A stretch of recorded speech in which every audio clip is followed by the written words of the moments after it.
Tulang ikan yang biasa kita buang, tidak disangka terdapat nilai yang lebih, ditemukan penelitian dan pengembang oleh dosen Research and Development and Commercialization, prototipe produk-produk pesisir menuju produk komersial program studi fisika, Fakultas Matematika dan Ilmu Pengetahuan Alam Universitas Sumatera Utara yaitu Dr. Muhammad Sontang Sihotan Sarjana Sains, Master Sains, dan dosen program studi Ilmu Administrasi Publik, Fakultas Ilmu Sosial dan Ilmu Politik Universitas Sumatera Utara, Doktoranda Dara Aisyah, Master of Science, Philosophy of Doctor, ternyata tulang ikan dapat dijadikan air berkalsium. Mari kita lihat selengkapnya.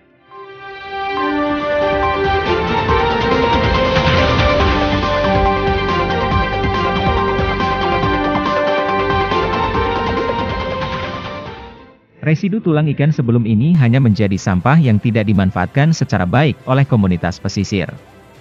Kini boleh menjadi sumber baru ekonomi mereka melalui kaedah desiminasi teknologi dalam bidang tata kelola sampah. Limbah tulang ikan diproses menghasilkan hidroksiapatit yang bebas daripada bahan kimia mengandung kalsium dan fosfor yang tinggi, baik untuk manusia dan juga hewan. Salah seorang dari tim peneliti Muhammad Sontang berkata bahwa hidroksiapatit dari tulang ikan yang diekstrak tanpa menggunakan bahan kimia tambahan mempunyai struktur kimia yang serupa seperti tulang dan juga gigi manusia selain daripada mempunyai kandungan kalsium yang tinggi sehingga mencapai 80%.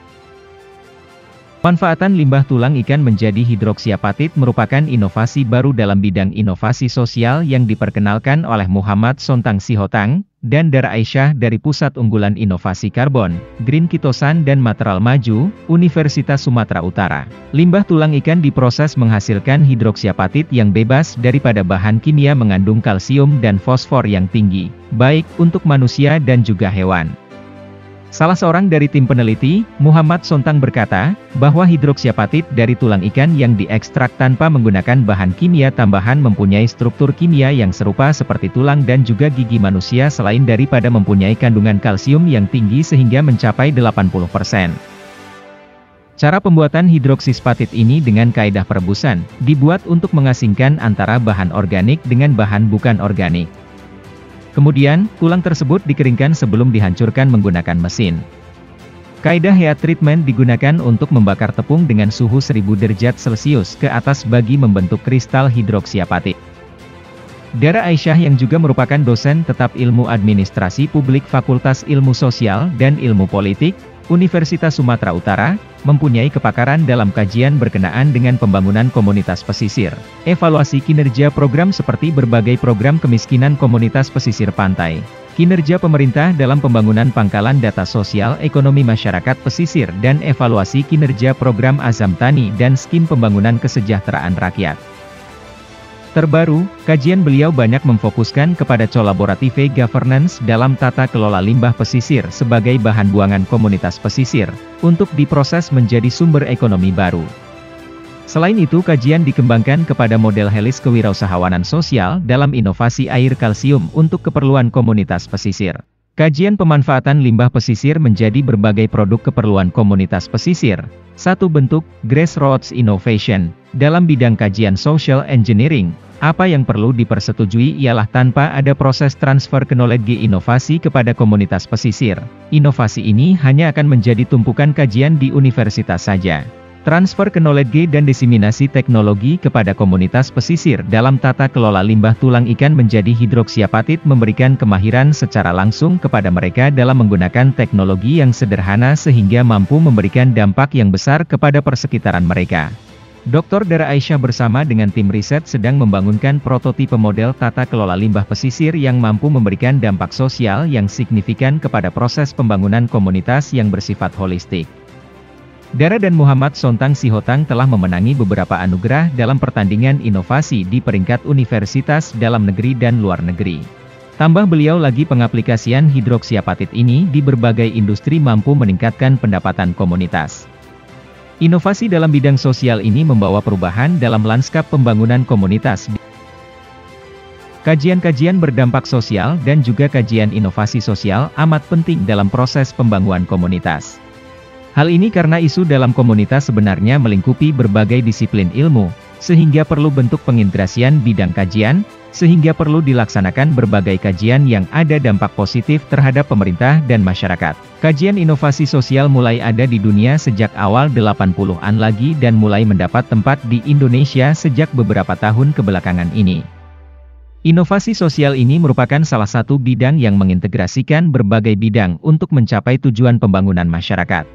Terdapat 3 pilar yang mendasari prinsip dan amalan inovasi sosial, yaitu kombinasi elemen yang ingin dirubah, pengalaman organisasi untuk menjalin kemitraan dan menyatukan kumpulan-kumpulan tertentu dalam masyarakat dalam membentuk sistem yang baru.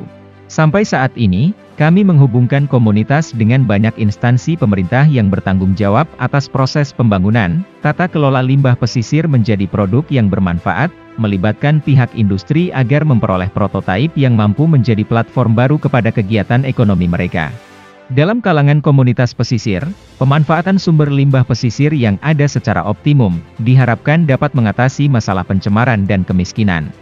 Kajian telah berhasil menghasilkan beberapa produk komunitas yang boleh dipasarkan melalui aplikasi hidroksiapatiti ini. Antara produk yang telah dihasilkan ialah kartrige penyaring air, coklat berkalsium, bakeri berkalsium dan yang terbaru minuman air berkalsium. Kini Dr. Dara Aisyah dan tim risetnya, untuk mendapatkan paten dalam video sinematografi pameran produk pengabdian masyarakat program Sidimas 2 ini. Tepung kalsium organik yang sudah siap sedia akan kita panaskan di dalam tangki yang berisi 1.500 liter ini, yang dalam bentuk tangki stainless. Kita masukkan ke dalam tangki ini untuk nanti dipanaskan dari arus listrik PLN.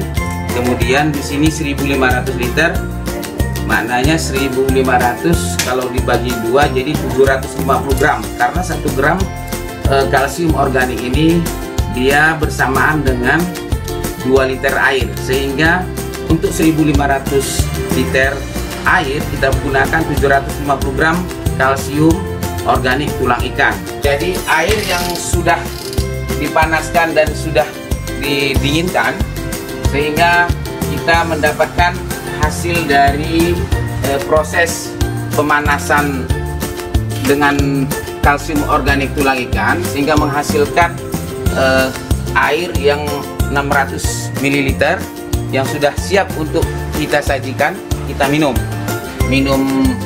kalsium organik ini Usupwa, sehingga kita akan packagingkan dengan memberikan stiker di dalam botol ini untuk nanti akan kita pasarkan di masyarakat. Terima kasih.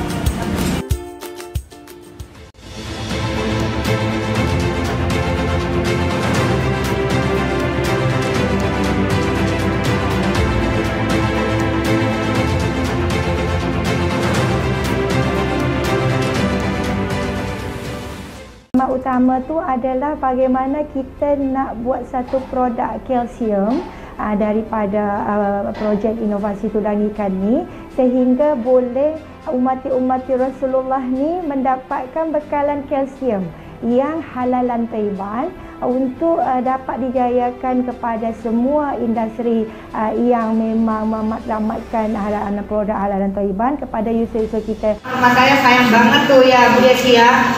Jadi tolong dulu kita selesaikan sampah itu misalkan. Jadi sampahnya tadi sudah dibersihkan Ibu Desi, kemudian sampailah jadi tepung yang putih tadi, kemudian dimasukkan ke dalam minyak ya. Masukkan ke dalam minyak, digoncang setiap hari ya, untuk proses absorben ya, ditarik gitu ya. Nah, jadi absorben daripada kalsium tadi ya, dia boleh mencantikkan warna ini yang sudah 2 minggu dari minyak curah yang warnanya coklat ya. Jadi sudah cantik warnanya sekarang ya. Jadi minyak jelantah pun bisa dibersihkan. Nah, cantik nggak Bu? Lebih cantik dari minyak yang kita beli di luar ya. Ini dari minyak curah loh, minyak curah yang harganya murah banget, 9,5 gitu ya, tapi bau ya, agak hitam ya lagi warnanya. Jadi kita buat proses seperti ini jadi cantik. Ternyata kata Ibu Desi kalau goreng apa-apa snack gurih, begitu minyaknya nggak cepat hitam ya Bu bisa 3 kali pakai. Habis itu dari lantainya di daun lagi. Jadinya minyaknya nggak terbuang. Nggak terbuang. Ya, alhamdulillah.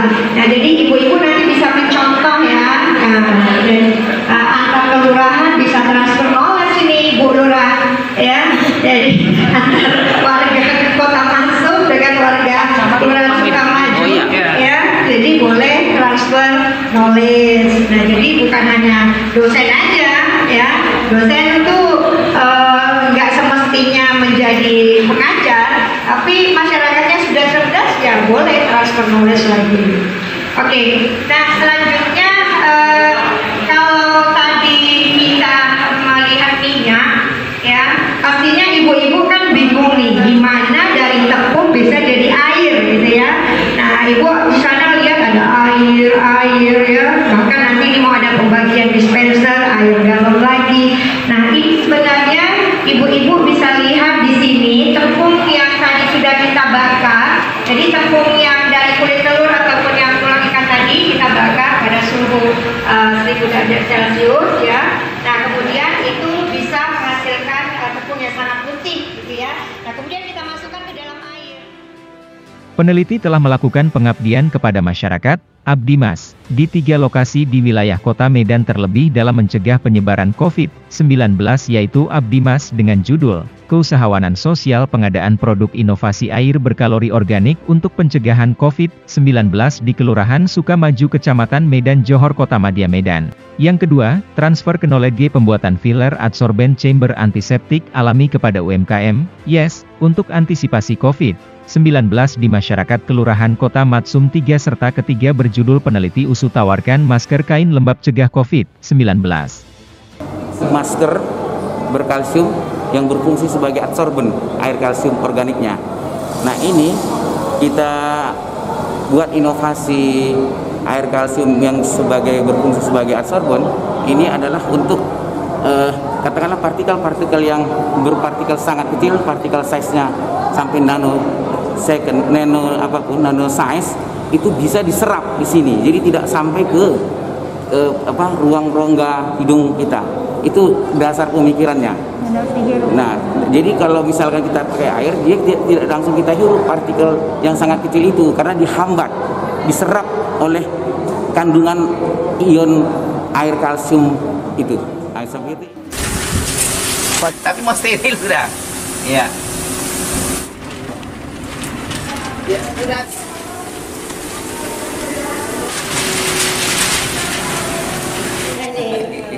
Jadi bahannya nggak diambil.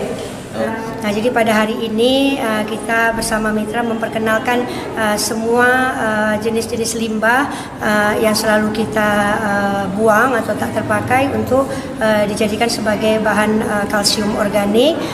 Ditambah lagi dengan tanaman serai ini selain antiseptik dari luar bisa juga diminum untuk segala penyakit. Jadi filler kalsium antiseptik alami ini untuk absorben chamber memang sosialisasikan sebanyak-banyaknya di masyarakat. Jadi kami tim Abdi Mas USU ingin memperkenalkan chamber itu, di mana Pak Sontang telah menginovasikan produk kalsiumnya untuk dimasuk ke dalam filler sejak 2013.